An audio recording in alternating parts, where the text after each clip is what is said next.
Why am I shocked at this episode and yet literally the whole entire season was foreshadowing every single decision made in episode 12. My name is Seneca. I'm going to be talking through episode 12 of Love is Blind season 6. This was a decent episode. I feel like there are a lot of great talking points. Let's just dive right in.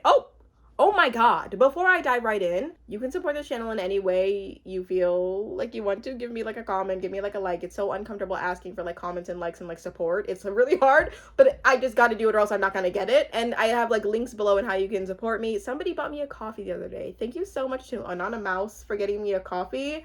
It genuinely means so much. Even like the little things, even comments to me are like so incredibly thoughtful and beautiful. I appreciate you if you support this channel in any way, shape, or form. It made my day. I'm so sensitive, it almost made me cry. Speaking of sensitive, let's get into Chelsea and Jimmy. Oh my god. I need to be as detailed as possible with this argument because to me it was just so fascinating to dissect what was going on. I love a good because I love a good toxic relationship. Jimmy leads a conversation with Chelsea and is like, so how do you feel about getting married? And Chelsea delusionally, well, maybe it's not delusional because he kind of did open it up in like a hopeful way. Like I thought he was going to be like, I think we can overcome this. Chelsea delusionally says, you know, I think we're a good couple because every time we get into a conflict, we figure it out. I think that marriage is about figuring everything out. I think that we're ready, you know? I think we're ready. Which, you want to believe that love overcomes everything, like, especially toxicity. Like, that kind of begs the question that I asked a couple episodes ago is, can a toxic couple turn healthy? Or is it just like, you need to quit it and go find somebody who's secure?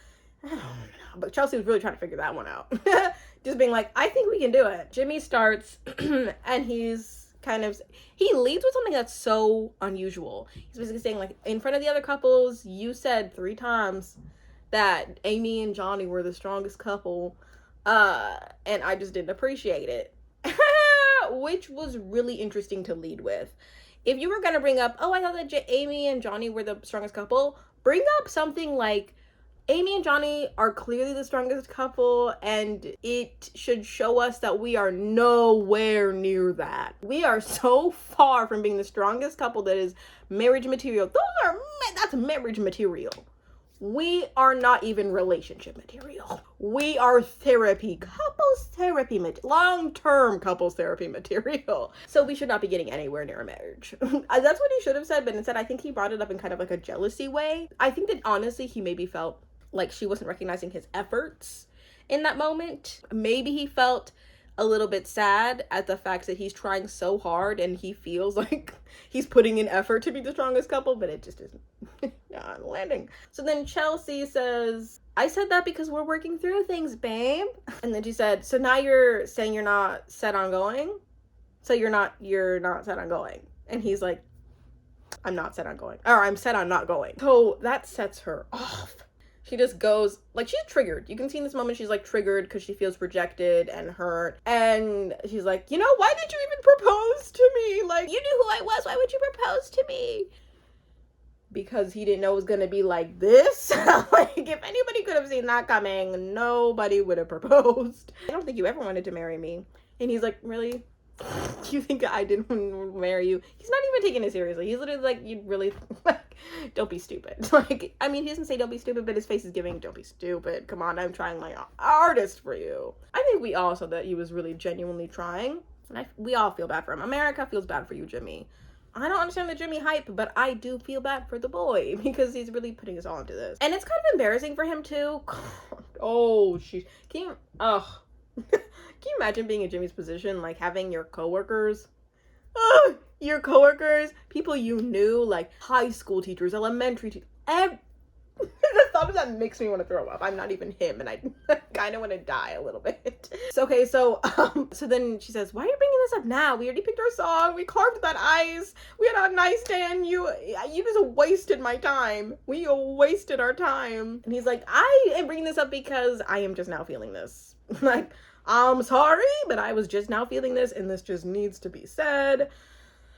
And he's like, I'm willing to try. I was willing to try because I love you.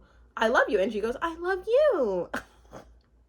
those moments just feel like character breaks. They literally feel like you guys are having a real conversation. Like, stop with the I love yous in the middle of I do real couples do that? I actually say I love you in the middle of arguments because I don't. But she's like, I know you don't love me enough. You don't love me enough. It feels rude to make fun of this woman. I know she just has some things to work on, but it's just how I'm feeling. She's never gonna see this. She's like, I walk on eggshells when I'm with you. I can't bring up anything around you because you get so upset.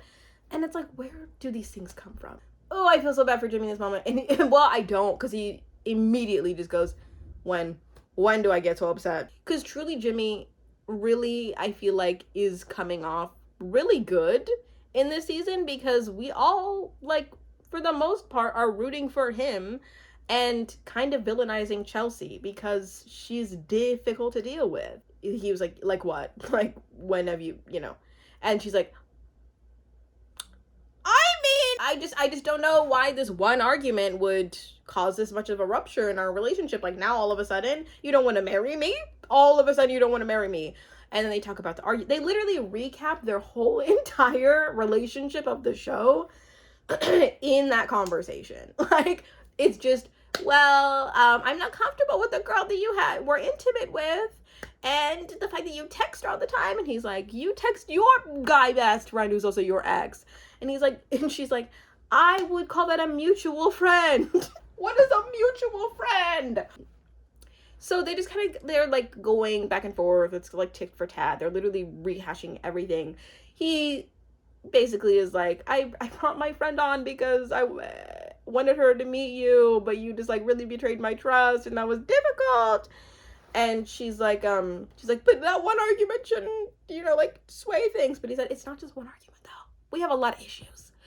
And essentially kind of just end things not very stable. It's very interesting. I feel bad for Jimmy. I'm gonna say Johnny. What can we learn from this? I don't think that you can make a toxic relationship into a healthy one, but maybe you can. Somebody please let me know if that's a possibility. I hope that Chelsea works on herself. I hope that Chelsea stops being so self-destructive. I hope that Jimmy will be fine, bro. Jimmy will literally be fine.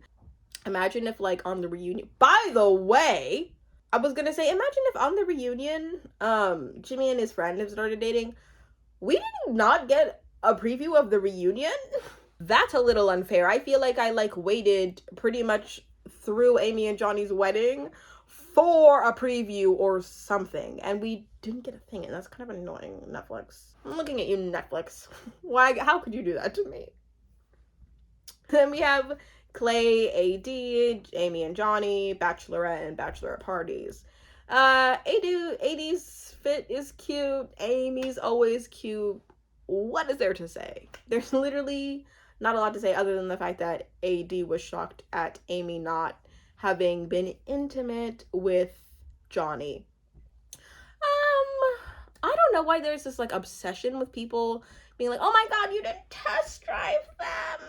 BTW, I did test drive my husband, and I don't want to judge other people who haven't done that. But I mean, I also do understand it's kind of like not the norm. I feel like it maybe used to be a norm back in the day when you were just expected to literally just not be able to date until you got married, and then for that to be your only lifelong partner in every sense of the word. Yeah, the confusion is, like, kind of weird. Clay is just, like, repeating things with his friends. It is like, I'm ready for this. Like, and they're like, oh, you've been through a lot of growth. Has he? Clay and AD's wedding. I wrote down before I knew anything. I said, I think Clay says no. Clay says no. Right. Clay comes down first. We get to see AD getting ready with her girls, looking good.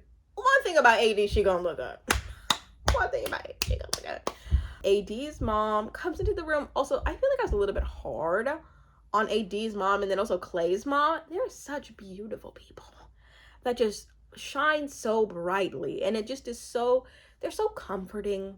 Oh my god, they're so comforting, and I love it. So AD's mom comes down and she's like, I met someone. We're like, who did you found love because of this show? No, she just met AD's mom, or AD's mom, Clay's mom. And then she said something that's, like, so cute, and she's like, that's who I would pick to be your mom or your mother-in-law. my heart. So we see Clay and his friends talking about the same exact things that we already know. Marriage is a 2-man relay. What? Also, marriage is a 2-person relay race? I mean, it could be a 2-man relay race, but in this like instance, we're talking about a 2-person relay race. Whatever, bro. And then Clay being like, I never chose myself. I gotta work harder than marriage. Marriage requires sacrifice. Ugh. I hate when people like poeticize things. You know, when they like try to sound like so in touch and so deep with very simple. Not to say that this is a simple conversation, because we're talking about something as gargantuan as marriage. But I just feel like it's always like, it always has to be some sort of inspirational, motivational thing with like Clay and the family and like Clay's dad. Oh, speaking of Clay's dad, he like comes by and they like start talking. I hate when men who have just like played sports for their whole life and like sports and competition and like typical men things are like their whole personality, because then like literally every piece of communication that they have past it is just like a euphemism. It's like a comparison to like their sports. It's like marriage, relay race, feeling stressed and feeling tired, you need a break, you need to sit out of the wrestling race. It's like, talk like a person, bro. Clay's dad comes down, proud of him, and then he makes it about himself in like weird ways. It's meant to be like a father son conversation to like get him, I don't know, like hyped for the, not hyped, but just to like give him some sort of motivation. But it's like, it turned into a motivational speech about you, and like, I don't know, it just was weird. It didn't feel real. It felt like the poeticization of just, let me like figure out the best things that I can say here that aren't necessarily that real. Clay's dad's gonna be pissed when he sees Clay kind of airing out his dirty laundry from like the minute that he talks to AD to then now, because we just like when Clay's dad walks in, that's a villain. We haven't even met the man, hasn't been on screen. Everything we know about him is not to be, it's like not to see his side, you know. Ugh. So then we see I wonder if Clay's dad's gonna get any hate. Ugh. I wonder if Clay's dad is gonna be feeling like any sort of anything from this, or if his dad's like not even interested. I don't know. AD's support system is so beautiful. Oh, and I wrote down, this wedding better work out. If not, can we follow AD's second wedding? I want to keep up with her. Yeah, like, AD is just such a light, you know? I think that she's really beautiful. I think she has good energy. I think she has good people around her. I think she deserves so much more, but I think she needs to have better, like, discernment. But it's hard! It's hard! So, we see them at the ceremony. Their ceremony space is so incredibly beautiful. Oh my god, bro. And when they talk at the altar, it just feels so awkward. Oh, I hate when they have a little conversation at the altar and it's like, you were saying no. You're saying no, don't drag it on too long. We get it. Like, oh, this taught me so much. I'm gonna rock with you, but like, ugh. And I hated that heartbeat sound effect. Ugh. AD says I do. No shock there. And then the heartbeat sound effect was kind of like, what? Ew. Like, we already know this is going to be a lot. Maybe it was a little bit too awkward without the heartbeat sound effect. No. So then it's the Clay. Do you take Amber? And like, everyone is holding their breath. I'm holding my breath. I know they're like friends and family are holding their breath. The camera crew is probably holding their breath. The caterers are probably looking like, oh my god. Of course, he goes with a, I don't. He didn't say it. He just is like, listen, AD, I'ma rock with you. Just not this. It would not be responsible. And you know what? I will give it to Clay. I will give it to him because it would not be responsible. This, I think, should be viewed as a victory for AD because she would have been entering a marriage and kind of a life of like the instability, the insecurity of being with somebody who like doesn't know how to love you properly, and she would have been teaching him how to love. And that is just not something that you want in a partner when you're getting married. That's something nobody wants in general, but if you're gonna try it out when you're dating. I think that this was a win. It's so tragic in the moment because you want the best for AD. But also it grossed me out because Clay like kind of immediately was like, why does timeline matter? Like he said it kind of in a defensive way that was like, you know exactly why timeline matters. She laid it out for you. It's not like she was hinting at like, I don't know, we'll see what happens. Maybe we can date. She flat out said, if it's a no, I'm not going to be interested.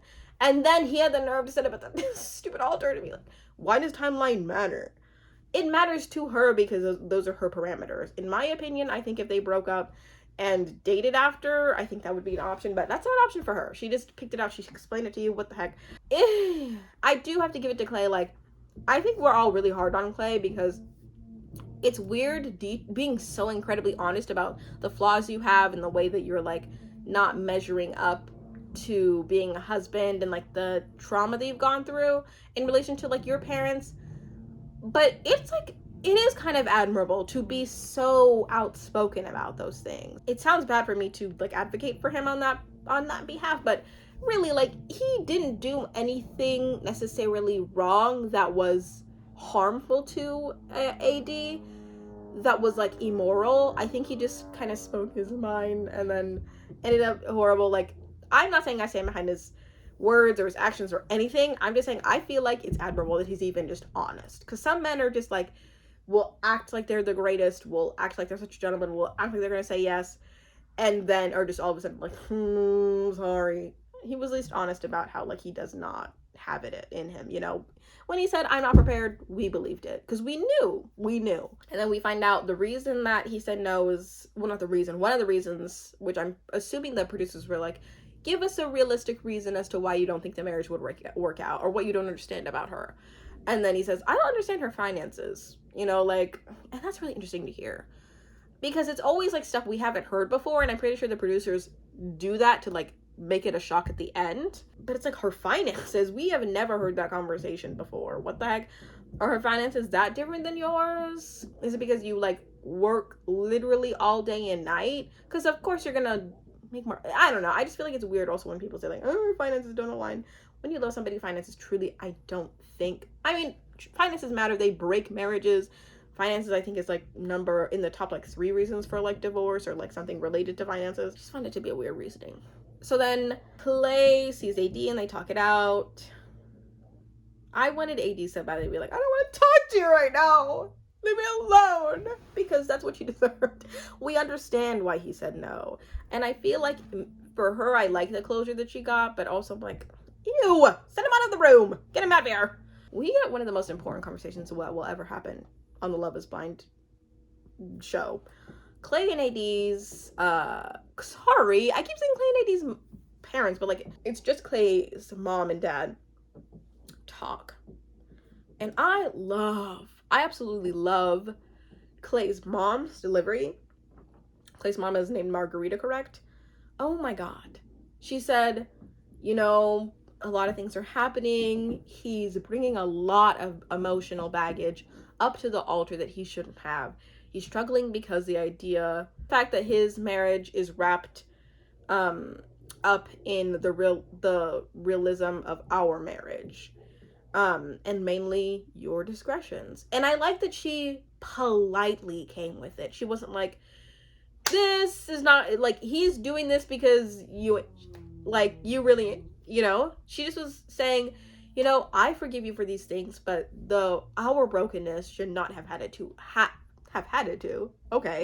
should not have had to affect him. And the idea of marriage just doesn't seem real to him, and he's taking that and he's bringing it here.